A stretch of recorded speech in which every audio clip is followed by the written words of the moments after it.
Hello అండి, ఈ short వీడియోలో నేను మా ఇంట్లో చికెన్ బిర్యానీ ఏ విధంగా చేస్తానో చూపిస్తున్నాను. దీనికోసం అరకేజీ చికెన్ తీసుకొని మ్యారినేట్ చేసుకోవాలి. కొద్దిగా ఉప్పు, కారం, అల్లం వెల్లుల్లి పేస్ట్, గరం మసాలా, పెరుగు, ఒక చెక్క నిమ్మకాయ వేసుకొని బాగా మ్యారినేట్ చేసి పక్కన పెట్టుకోవాలండి. తర్వాత స్టవ్ ఆన్ చేసి కుక్కర్ పెట్టుకొని హోల్ బిర్యానీ మసాలా వేసుకోవాలి.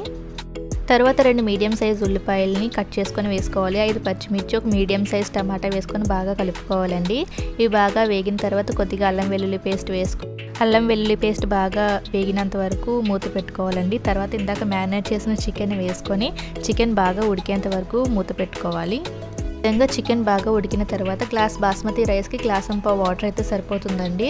వాటర్ వేసుకొని రుచికి సరిపడా ఉప్పు మరియు కొద్దిగా గరం మసాలా వేసుకొని నీళ్లు బాగా మరగనివ్వాలి. ఈ విధంగా వాటర్ బాగా మరిగిన తర్వాత ముందుగా కడిగి పెట్టుకున్న బాస్మతి రైస్ని వేసుకోవాలి. ఇప్పుడు కొంచెం కొత్తిమీర అలాగే కొద్దిగా నెయ్యి వేసుకొని కుక్కర్ విజిల్ పెట్టుకోవాలండి. బాస్మతి రైస్కి 1 విజిల్ సరిపోతుంది. ఈ విధంగా ట్రై చేసి